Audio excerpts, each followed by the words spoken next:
The following conversation discusses zero cash bail policy, the merits of it, and the consequences. Get ready to hear disagreements on bail reform fleshed out and the different approaches to this issue. This episode features Ken W. Good. Mr. Good graduated from Hardin-Simmons University in 1982 with a Bachelor of Arts degree. He received a Master of Education degree in 1986 from Tarleton State University, a part of the Texas A&M system. In 1989, he received his law degree from the Texas Tech School of Law, where he was also a member of the Texas Tech Law Review. Mr. Good has argued cases before the Supreme Court of Texas and the Texas Court of Criminal Appeals, along with numerous Court of Appeals, including the United States Court of Appeals for the Fifth Circuit. He's the author of Goods on Bail, a practice guide created for bail industry professionals. In addition, he has written numerous articles on the subject of bail reform, including What Successful Bail Reform Looks Like. Mr. Good is married and has 2 daughters. If you enjoy this conversation, I ask only one thing: to share it with a friend. Thank you.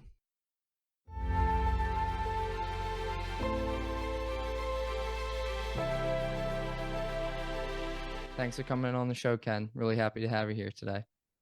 Well, thank you for having me. I look forward to the conversation. This is a topic that I feel as if it should have been discussed before on the show, but just hasn't. There was almost that point talking to a different lawyer, just featuring civil rights and that movement, but bail reform has never really been on the docket for speaking to people. So I really, look forward to this conversation. And I first want to start off by just simply asking, what is cash bail? How did it come to existence? What's the historical context to it? Well, I think cash bail, and I just call it the private industry bail system, but it dates back 200 years. It came to the United States with the first people who came over on boats. So Mayflower, they brought their common law system with them, and bail is kind of a common law system. But what bail does is what cash bail is, the private surety bail industry. It is a system that is better than any other system of release that ensures people show up for court. One of the very first types of release in the United States was if the defendant didn't show up for court, then the bail bondsman took their place. And so it quickly changed from that to be a monetary sum. That's the reason why bonds have a monetary amount. You pay a premium just like you get for your car, but if you don't show up for court, then the private industry has to pay that entire amount or go find you. And so the difference between the private industry and any other type of release is the failure to appear rate. People go to court much more often, and if they don't, the private industry has an incentive to get them back as quickly as possible that no other release system has. And that's why you see backlogs build up in any other system that uses a different type of release. And that's the reason why we've been around for 200 years. We do one thing, we do it very well, we get people to court. Now, the pushback on cash bail has been mounting for years now. Some of the critiques include that people who can't afford cash bail, like one of the historical context of cash bail was the judge would set it so just enough so the person could pay it, but enough it'll be a large consequence to that person if they did not show up in there, as you mentioned, not receive it back, not have it returned to that person.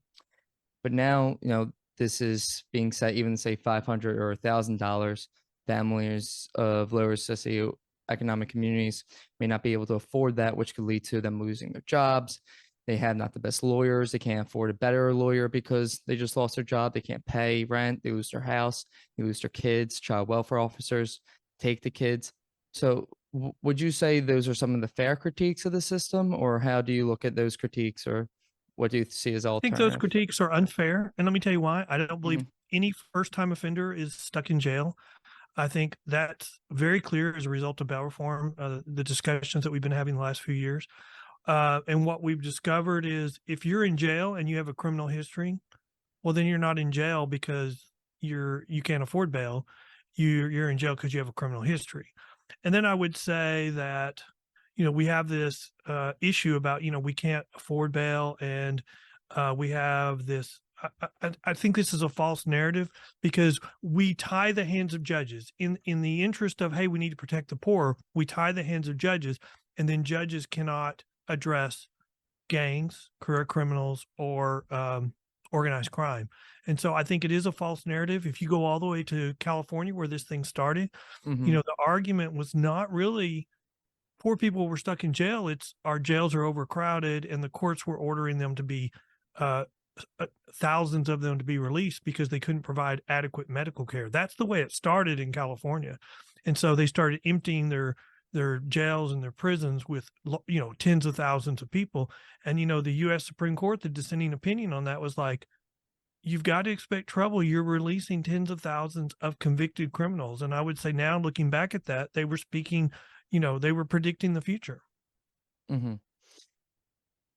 That kind of leads me to something though, because going into say cash bail and that reform, you spoke to successful cash bail reform policies and what those look like. What are they, and how do you address those issues that may be associated? Well, I think successful policies for release are has a central component of accountability. And so, look at Harris County where they've entered into a settlement where they've agreed you have to miss court 2 or 3 times before they'll do anything to you. Well, the criminal element sees that for what it is. It's a green light to commit more crime. So if you agree that or through the system that you create so much chaos that you cannot hold anybody accountable, then our criminal elements see that for what it is, a green light to commit more crime. So a successful release system would be one that has as a key component accountability. So you want to give a first time offender a shot at a personal bond. I mean, these are problem children to begin with. Somebody needs to hold their hand. We do a lot more, or the private industry does a lot more than just take money and expect people to go to court. We take them to court. We go get them when they don't show up. So the accountability and also the getting people to court and timely. And then if they don't show up, having a repercussion for that. What we're stuck with, or what we're seeing through these bail reform measures, is there's no consequences for not coming to court. I mean, when you have somebody in Harris County or in California or in New York who's missed court 4, 5, 6, 7, 8, 9 times, and the court's still in releasing them, then why are you not expecting that they'll commit more crime? They don't see any consequences for not doing it. Mm-hmm. See, I think that's a fair point. I think you see that play out in major cities across the country. Mm-hmm. A point that I like to return to earlier is a point that how people who maybe one time or maybe first time offenders, excuse me, who may have to go to bail or not be able to make bail, spend time in prison, and then lose those kind of critical aspects of their life and how they're affected by it. And I listened to an interview with, maybe you know the lawyer's name, Robin Steinsberg is her name. She's a big proponent of cash bail. She led a fund to kind of get people out of bail, or to post people's bail, I should say. And she mentioned that 90, I want to say, no, it was over 50% of the people that she funded, her bail fundees, I guess you could say, they received, their trials were dismissed, or there was some kind of like better settlement. And I think I'm not going to use her point as like this all giving say, but what I will say and what I saw is that, the overwhelmingly majority of trials, certain areas high as 90%, they don't go to trial. They take these plea deals or these settlements that more oftentimes than not, or can be harsh, quite harsh, and more harsher than may be necessary or may be the result if it did get taken to trial. So they take these to kind of maybe get time served, to kind of expedite the process. But I'm curious as to what you think about that on. Well, I think Mhm, that's emblematic of a lot of things that we're seeing right now, especially in the misdemeanor area. mhm, So let me address that specifically in Harris County, and I think in California on misdemeanors. I've had several sources tell me, there's a DA, and we may talk about a Yolo County study. The yeah. DA there says that in misdemeanor cases, courts across across California, the failure to appear rate's 80%. That means 80% of the people scheduled to go to court on any given day do not show up. And in Harris County, which is in Houston, where they use a similar type of release system, they are getting the same results, an 80% failure to appear rate. Now, think about what the consequences of that are. In our normal urban cities, we have the same number of people on average arrested every given week. And so the same number of cases on average are added to the conveyor belt, which is, a reference to the community criminal justice system. And it has to go through the criminal justice system to get resolved. And if you create enough of a backlog, enough of a chaos system, then you have no choice but to dismiss the case to keep the criminal justice system from collapse.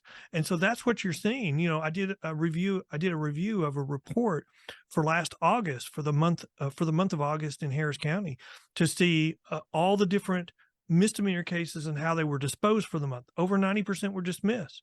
If you look 10 years ago, that number was a third of that. And Hmm. so that tells you it's not a good number. That's not a good thing. I mean, I would say if we're filing cases and we're dismissing 90% of them, we're picking on a segment of the community. That's not what's happening.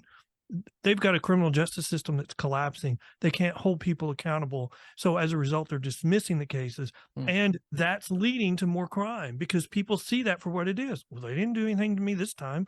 Why don't I do it again? Why don't I do a little bit more? That's why you see crime going up and violent crime is increasing.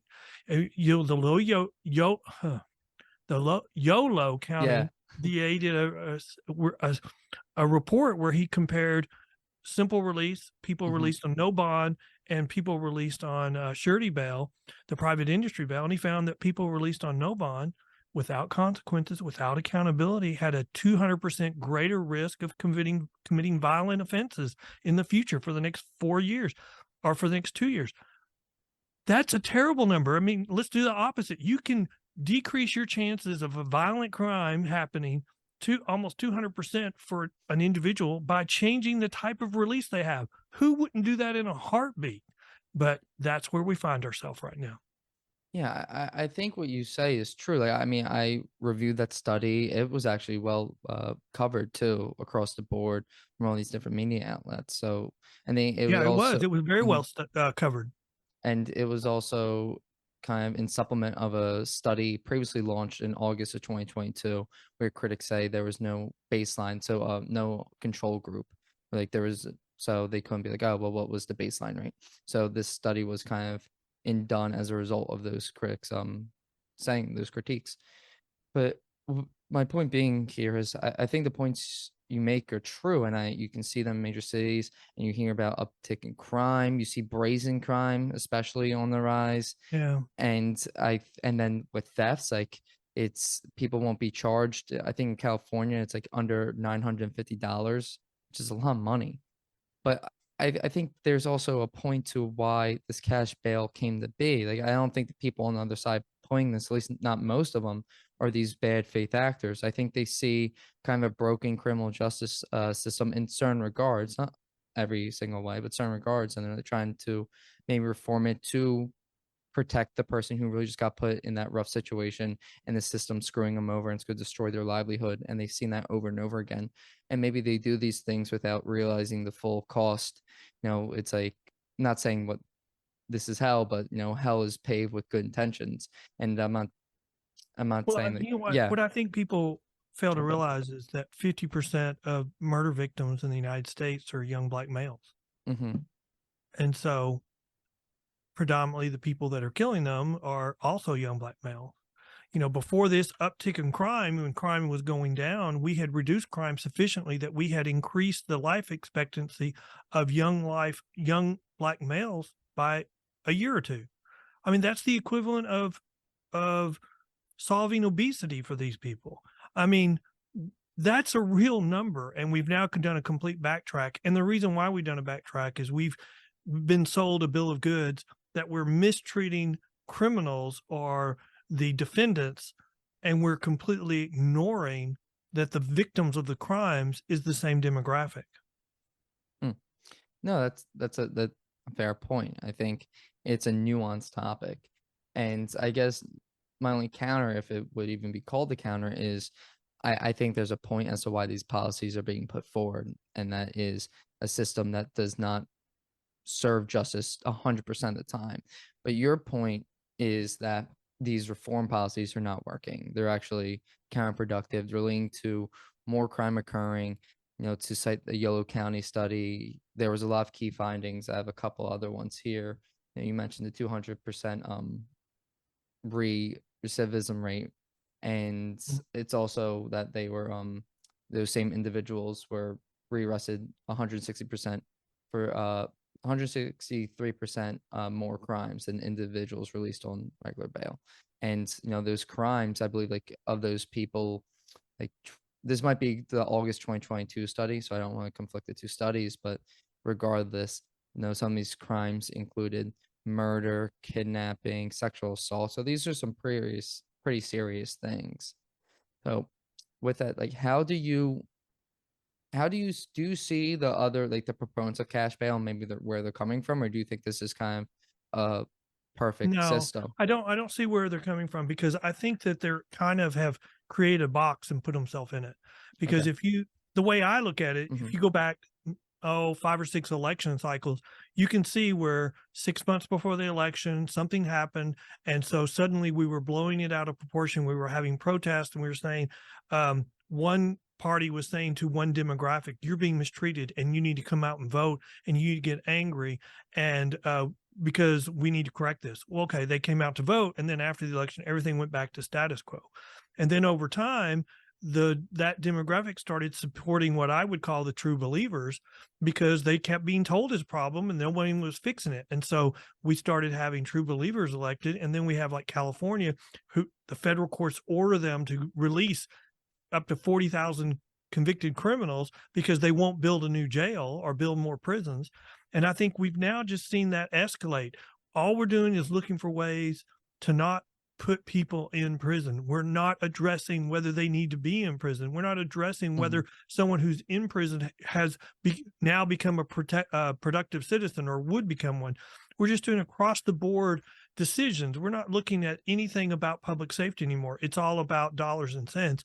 And I think our friends on the left would probably, if they were speaking honestly, they would say, we put ourselves in a box and we can't get out of it, because if we don't continue these policies, we won't get reelected. And the perfect example of that, I think, was recently several things that happened. The Illinois Supreme Court denied an Hmm. appeal where they were being sold, hey, they're going to overturn the statute, which was going to limit a bail, and they didn't. And I would say it was a bad decision, but I think the reality of what they were saying is, you're in the box. Don't come to us to get you out. But you're also now seeing the tipping point that NAACP in Oakland just came out with a letter blasting the elected officials. They're all supporting the same party, saying crime is epidemic. We need a state of emergency on crime. Hmm. And the DA came out saying, "Oh, I can't believe they're doing these Republican talking points." And you know what? The regional NAACP came out and said, we support what the local NAACP said. Crime is endemic. Crime is a problem. So you're starting to see um, our friends on the left start fighting with each other, because what's happening is going to be disproportionately impacting these same minority groups. Because uh, when you have crime go up 10%, it's up higher in those areas, in our urban areas, because that's what you do with when you're doing averages. It's going to be worse in those same demographics. So you're starting to see it come out, because it's not sustainable. What's happening cannot continue. You're going to have so many things happen if we don't address it. And so hopefully we're starting to see even the left question whether this is a problem and how to address it. And that case that you pointed out, that was in Oakland, California, where the Yes, and and that's in the last mhm. 2 or 3 weeks, where the NAACP in Oakland issued a letter to their local officials blasting them for rising crime. Hmm. Viewing this from like an outside lens, and I try to see like both sides, and some issues I far more on one side than the other. Really depends issue to issue. But when I listen to different interviews, both that support cash bail and proponent or opponents of cash bail, and I see things from the proponent side of this. You talk about the increase in crime in these communities, and where they're trying to help out, but they're also trying to help out people who have been, say, arrested for nonviolent offenses such as drug possession charges of marijuana. And then from that, going into prison, coming out of it, you're much more likely to recommit a crime or than you were otherwise going into the prison system and coming out. So you have people being convicted for non-violent drug offenses, then coming out and then having to then be more likely to recommit crimes in neighborhoods where they would otherwise like where they live, these lower socioeconomic neighborhoods perhaps, and then that's also affecting the community as well. So that's where I see the criminal justice like reform coming from is like we have mass Well, I think incarceration in there's this a country. part of the Hmm. coalition that agrees with what you said, but there's a part of the coalition that just wants chaos. There's a part of the coalition that wants decriminalization. I Hmm. mean, look at what happened in California. You know, they did a Proposition 47 where if it's theft under $950, it went from a Yeah. felony to a misdemeanor. But then you have prosecutors in your urban areas saying, we're not going to prosecute anymore. You have now rampant shoplifting in those areas. Hmm. And you now have businesses moving because they don't think they can provide a safe workspace for their employees. So I don't agree with that. I don't agree that with that. I think it is a narrative, but I do not agree with it all. I think that it is that same argument that you just made applies Hmm. to a gang member. I mean, yeah, a gang member is going to be in a worse position when they go to prison. A career criminal is going to be in a worse position when they go to prison. Um, Organized crime member is going to be in a worse prison, but that's what prison's for. Those people are not going to come out and suddenly be productive citizens. And so again, we're using Hmm. one talking point to tie the hands of law enforcement and the criminal justice system so that we can't address the bad people. And that's the mistake we're making.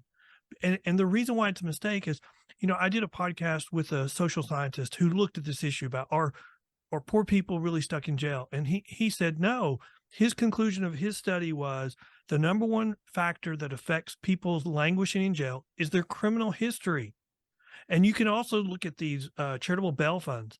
They're getting in trouble because they were thinking, oh, there's all these people languishing in jail, and they found they weren't, and so they're getting in trouble because they're bonding out the worst of the worst people, people that are Hmm. career criminals that nobody will help, and they're finding out that those are the people that are stuck in jail, and they need to be stuck in jail.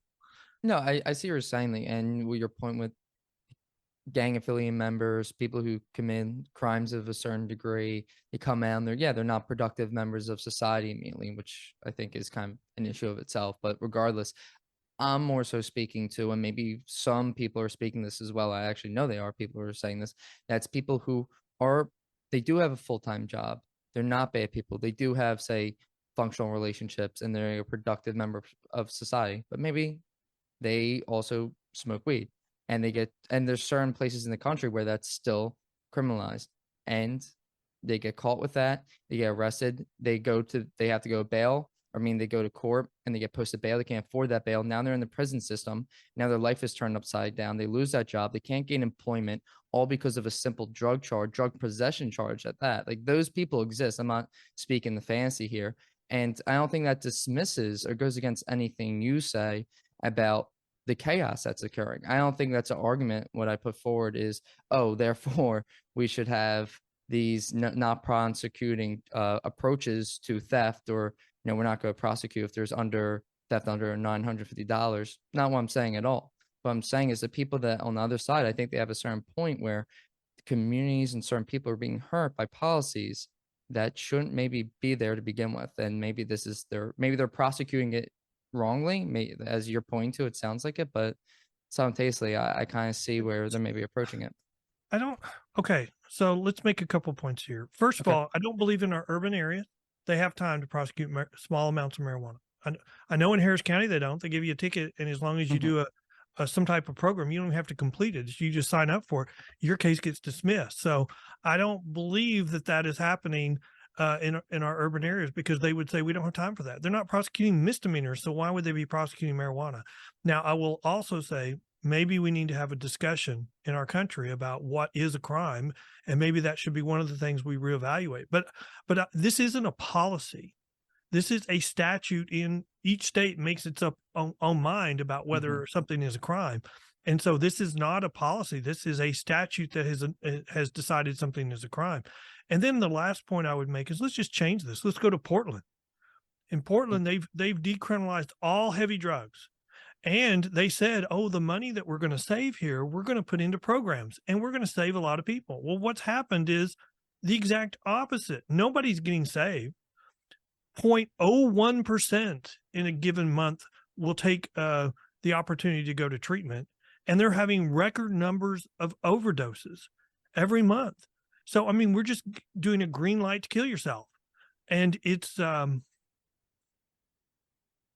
the promise that was made has been completely broken. And I think what they said would happen has been proven to absolutely not be true. But the supporters are completely entrenched. Think that it's a success. We should continue. I mean, all this money they're spending that on programs that nobody's using. I mean, really? I mean, this is a completely failure. And then let me make one last point. I know Yeah, I said it was my last, but my last no point would worries. be I read a book that said if we give up on drug crime, we're giving up on essentially 80% of crime because so much crime is an offshoot from drugs, whether you're committing theft so you can get money so you can go buy drugs, or you're doing smash and grabs for $20 a handful so that you can then go buy drugs or alcohol. So much crime in this country arises or is an offshoot of drug trade. If we give up on drugs, we're giving up on 80% of crime. It's a lot to contend with. And you mentioned people being entrenched. And I think that's an issue. I think that's a problem for all issues. People are entrenched on their side, and sometimes you can't, reach those people. I spoke to someone on the recent podcast where there's like just fundamental disagreements, one after the other, and it's hard to even have a conversation. So, I mean, I encounter that, and you talk about Portland, and there's a lot of controversy there on their drug reform policies and how people are actually flocking there to use drugs because of those policies, and the efforts to help people in those situations aren't working. So, I mean, I'm familiar with the failures there, but But there's not a mhm, willingness to mhm, acknowledge it's a failure. They just say we need more time. I mean, you should be able to say, okay, this has been a failure, so we need to try something else. mhm, And that's where I criticize it because, you know, really, if you think about it, you just take a step back. We're committing the same mhm, mistakes that we made in the 60s. We're just going through a complete circle. In the 60s, we felt safe. We started being more forgiving on crime laws. More people started getting released from jail. Crime started going up. And as crime started going up, there was a push to be more strict on our criminal laws. People fought it. You would even see in the 60s and 70s the same thing we're going through right now in New York, where you fight back and try to protect yourself, and then you're prosecuted for doing something instead of the criminal. And you're seeing that now. That happened in the 60s and the 70s. And what happened is we had a backlash and we got tough on crime. We had Reagan, who had a strong crime bill, and Bill Clinton continued it. And so, if we're not careful, we're going to commit the same. We're going to just complete the same circle again because we didn't learn the mhm. lessons the first time. I I don't have that historical knowledge. So, I mean, I I'm will just old, so no, no, I mean, I'm just not, I guess, as knowledgeable on that part, but I think couldn't someone, say, raise a point that and argue that the war on drugs have been historical failure as well, but yet we still continue certain policies that prosecute that war, and we should instead adjust. So I almost see like this unwillingness on like both sides to really come to the table and be like, all right, what you're doing isn't working for X, Y, and Z. And then the other side being like what you're doing isn't working for because of A, B, and C. So what points do each of us have that are good, like are actually like that's a value added. And a question that you asked earlier rhetorically, which I think is good though, that needs to be discussed is what is a crime? The same person can I go back to the nonviolent drug offenses, but even like say graffiti, which I do like, I'm not a proponent of that at all. I think that's more serious than honestly just drug possession, but because it could damage a community. But point being is, the person who just graffitis like the sidewalk or a building could get stuck in with someone who's charged with like murder. Like how my point being is, how do we approach this issue of crime and public safety and law enforcement and do it more holistically acknowledging the challenges of the past and the failures, but also acknowledging the issues and failures of these contemporary policies that are coming from that. Well, I think we have a divide in our country philosophically because you Hmm. have, uh, I mean, look at Texas. Outside of Harris County, they're strengthening their criminal justice laws. They're requiring the use of more the private industry. They're relying upon it more heavily to get people to court, and I would say that's working. And so, and then you see our inner cities, which are collapsing.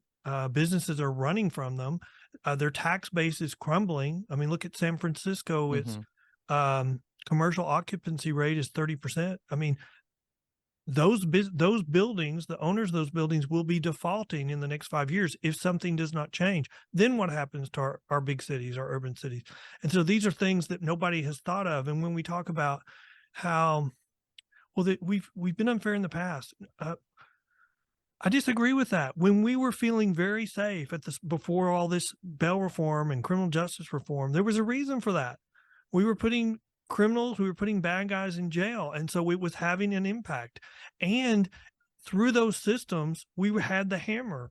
You know, right now, if somebody does in Portland is doing heavy drugs, fentanyl, they can get high on fentanyl for less than $5. Hmm. There is no hammer to force them to go to drug rehab. There's no and in Texas, you either go to drug rehab or you're going to go to jail. All right. Well, and you're seeing the consequences in Portland. They say, no, I don't want to go. And so they end up overdosing. And so you spend your day saving the same people because you're bringing them back. And then the next day you bring them back. I mean, that's not that's not a good working system.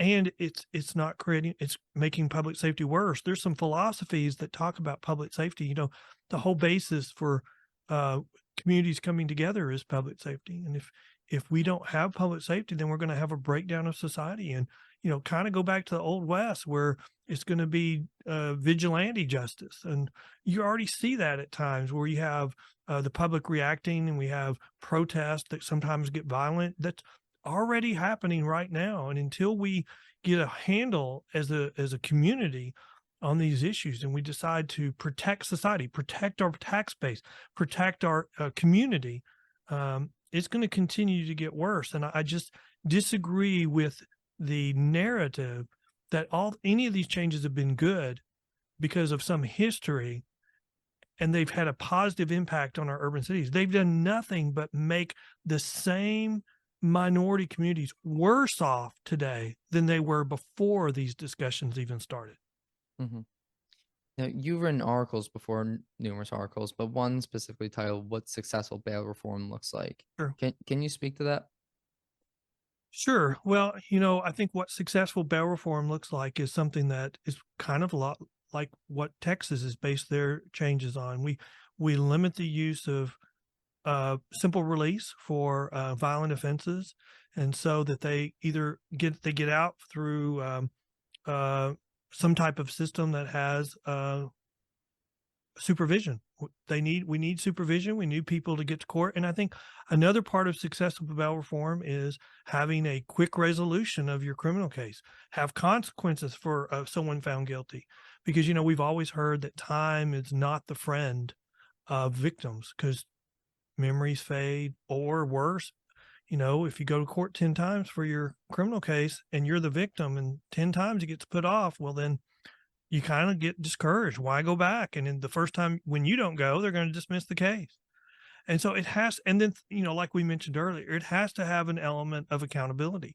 If you are giving a simple release and you fail to show up for court, there has to be consequences for that. If there's not, then there's no reason for you to show up again. And, you know, I have a really bad example on this, and I've kind of, I really haven't told anybody this, Hmm. but, you know, during COVID, I got really upset with this whole concept of criminal justice reform on steroids and no consequences. So I got a ticket for no expired registration on my car. And I'm just like, Hmm. they can't arrest me for that. So I'm not going to do anything about it.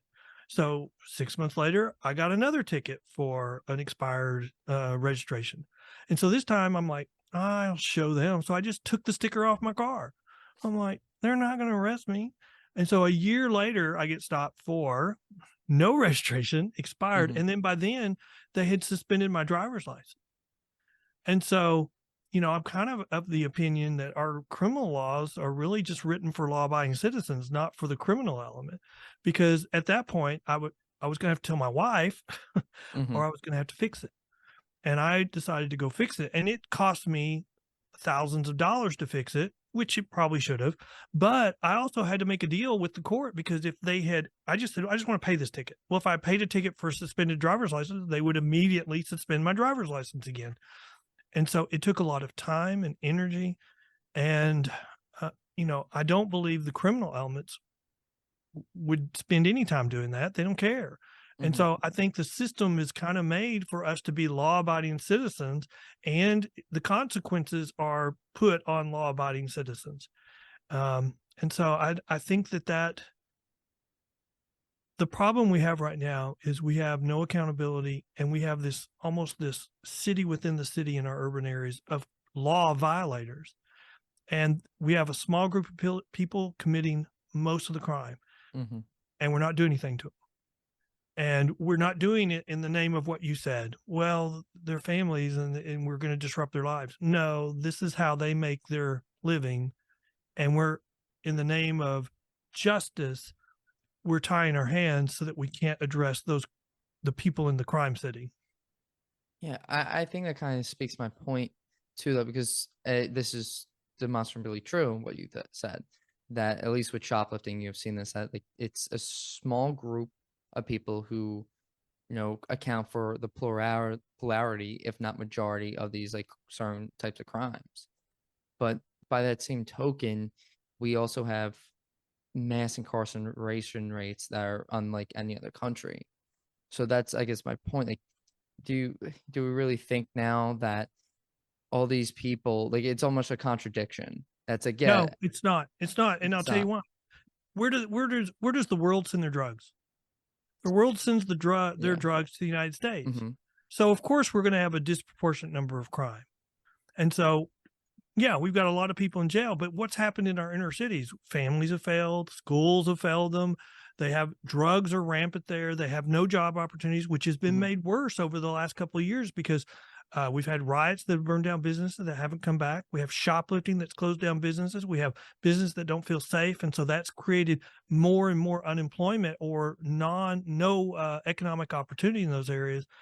And so you can't. I mean, those things have just made the system more and more difficult. And this is not a situation where there's an easy fix anymore. Yeah, and I mean, I would just rebut to that is that you're correct. You have China, importing drugs to Mexico, who are then importing them to the United States. You have tens of thousands, hundreds of thousands of opioid deaths. Whether that be through like prescriptions, well, not prescriptions, excuse me, through whatever means they obtain them through. But yeah, and like fentanyl killing Americans, thousands. But say the ones who don't, like you mentioned that, why do we have all these people in jail? And that was like the response of, people are saying all their drugs here, the different countries, China being one of them. Well, it's our choice to incarcerate people for, say, possession of drugs, which we may just have a fundamental disagreement on. I don't know if that's the right approach. I would say historically that doesn't seem like the right approach. I don't think we're overcoming the war on drugs. I don't think we're making much headway. And I wouldn't maybe say my solution to that is these current cash bail reform efforts. But what I would say is the current war on drugs and the way we've prosecuted for the past 50, 40 years has not been successful. And you could see that to this day. That's a lot. What we were doing 20 years ago is a lot better than what's going on in Portland right now, Yeah, in but my we're opinion. we're talking about like two extremes, Like I'm not Well, okay, I'm not but the problem with drugs and drug crimes and sending somebody to rehab has such a low success rate. So you've got to be committed to it, because if it has a 25 or less success rate, then you're going to have to get somebody to go to rehab multiple times, and that's expensive. The reason why a lot of times, so many people are in prisons because that's the cheapest option. And if Mhm. you decide that's not what you want to do, I mean, just turning them loose. Okay, then what is the alternative?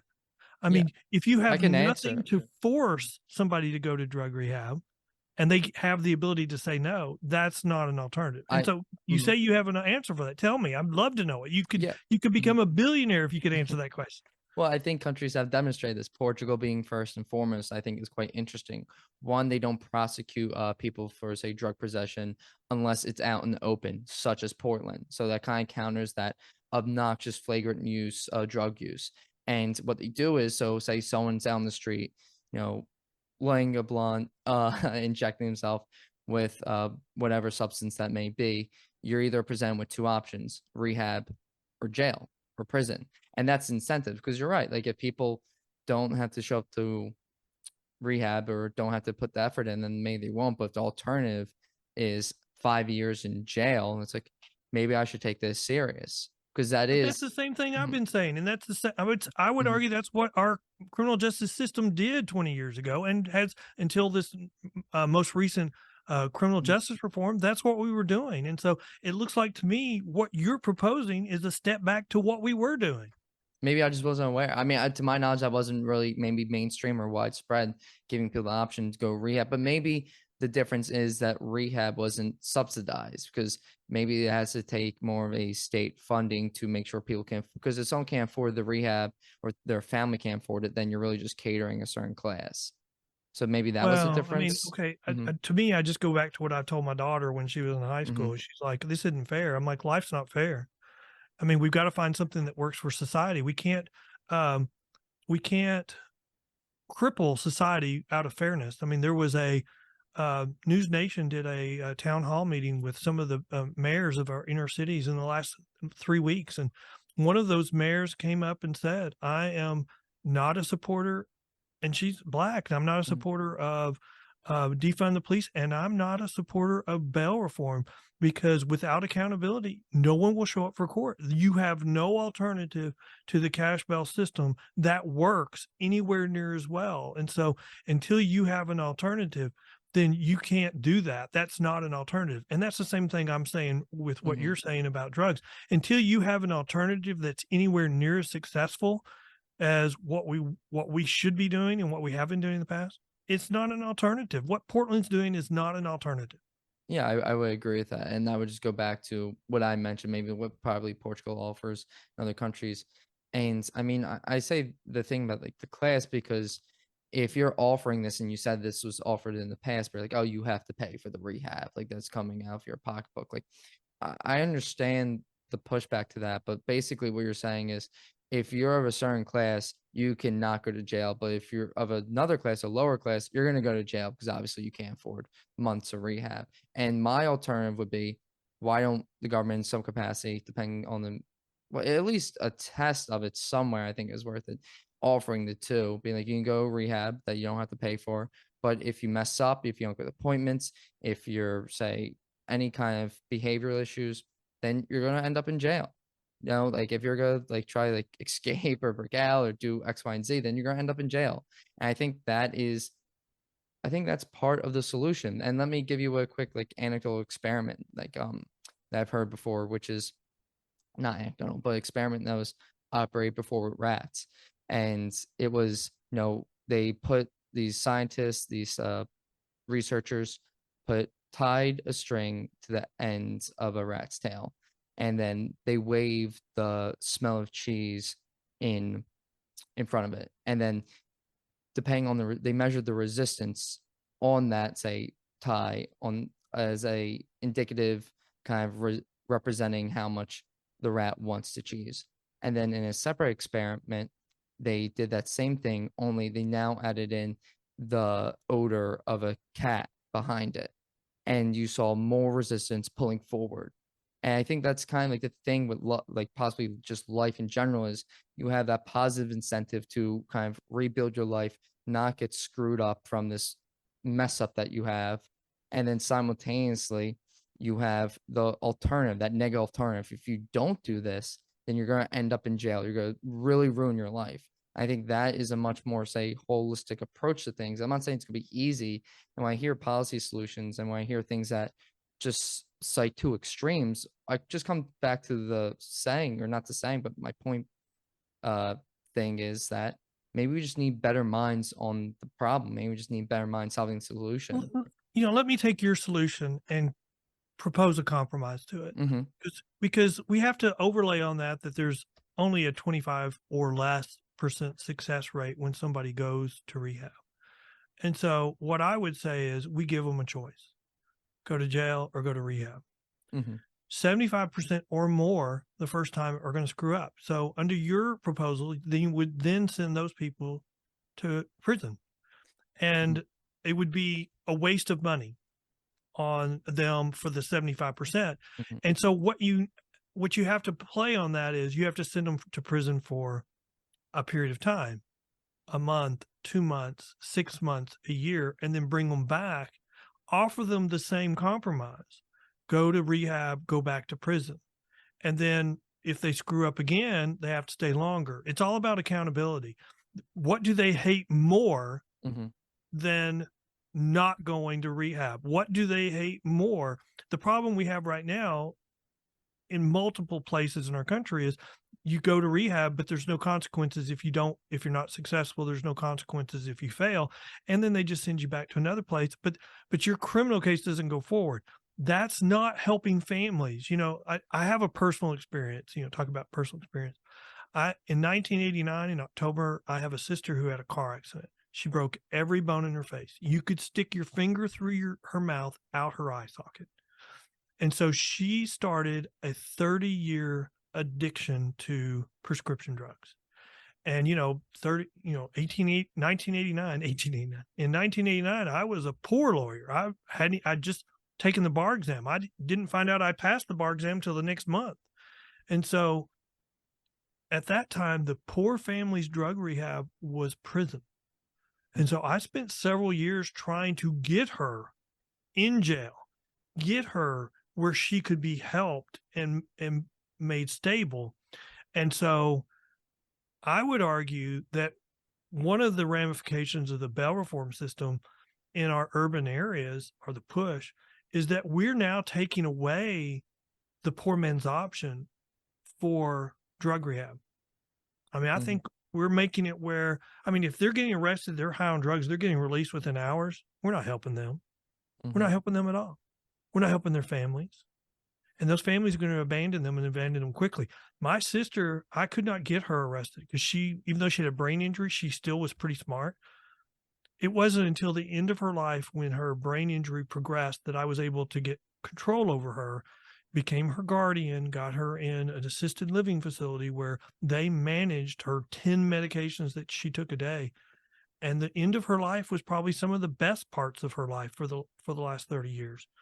And, we're making these arguments, but I think we're, poor versus rich. I mean, the poor, they just want the same thing. They want their family members to have the opportunity to beat drugs wherever it is Mm-hmm. and become productive citizens. And when we make these blanket arguments and we say, oh, they should be able to, we're hurting families, and the poor families are getting hurt worse than Yeah. anyone else. Yeah, I wouldn't argue with anything you said. I thought that was an interesting compromise too, and I appreciate you sharing that story because Sure. it must be difficult. But yeah, I think that's interesting compromise, and I see what you're saying and why that would be the case. So I really appreciate it. Yeah, and there's something I wanted to ask you too while we kind of like wrap up, which is, someone who doesn't know much about this issue. I mean, I just started recently trying to learn a little more from what you sent over to me and doing a little independent research. But say someone who just listened to this conversation and now they're a little interested, what would you say they should take a look at, or take a read over or listen to become more informed on the issue holistically? Know kind of what the other side says, what you're saying, and the results. What I would say is a good starting point is our website called pbtx.com, which is the Professional Bondsmen of Texas. Hmm. I'm a member of the board of directors. I'm on their legislative team, but we have a blog where we highlight stories in the news. But we also have, under the resources tab, we have this page called Bail 101, which is intended to be kind of like a subject matter index, an overview of bail issues, and also as the resource so you can educate yourself. And then we also have a podcast called The Bail Post, and on any if you go to our blog as well, um, Mm-hmm. any post on about our podcast has at the bottom of it a link to a subject matter index of all of our podcasts. So, not we have like 40 episodes now, and so we have a page that organizes them by subject. So where we're talking about counties that have a specific issue, where we're talking about, hey, what's the New Jersey plan? Because we had that in our legislature, so we have a whole episode about what the New Jersey plan is. Mm-hmm. What are charitable bail funds? We have an episode on that, and on and on and on. So I think those are good places for research. We also do updates on important cases. So there's a case pending at the U.S. Supreme Court right now on a petition for cert called Daves versus Dallas County. The petition was filed like a month and a half ago, and the reply or the response is due September 1. And we did a podcast about what the Dave case, what the Court of Appeals ruled was, a ruling, what the Court of Appeals ruling entailed. And so we'll continue to follow that all the way through the Supreme Court and see if they grant cert or if they deny cert. And what's the name of that website / blog post? The website is pbtx.com. We have on our resources tab, we have a Bail 101, and then our podcast is called thebailpost.com. Gotcha. Or you can find it at thebailpost.com. It's called The Bail Post. And is there anything throughout this conversation that you wished I asked you that I didn't, that you like to speak on? Are you sure you're not an attorney in a deposition? Is it? I'm making the joke. This is a complex issue, and it's so easy now to just give a bad intent to anyone on the other side in opposing you. So it's always nice and it's always good to have an intelligent conversation, even on issues you don't agree with. I've been in forums where, I've thought I've made a really good, intelligent point. Maybe I did, maybe I didn't, but somebody stands up and their response is, don't listen to Ken. He's a racist. Don't listen to Ken. He has a different identity than you. And so, we know, you and I know, that when somebody says that, they're really saying it because they don't have a response. And so they're just taking the shortcut. And so it's always good when we have a intelligent conversation and we're not calling each other names, when we're addressing points, we're making suggestions, we're trying to find compromise. And so I thank you for that for today. For sure. No, thank you for your time. I actually recently ended like this episode early because of someone making these racial insinuations, and I don't respond to that. That's not something that I have any interest in, and I find it utterly disgusting when people do that. So yeah, thank you again for your time, and I really appreciate the insight shared. I think it was very thought-provoking, and that's well, I'll leave it with. Well, thank you. If you could call my daughter and tell her that I'm thought-provoking, I would I'll Venmo you some money. I'll follow up on you for that. So thank you again, Ken. Thank you for your time.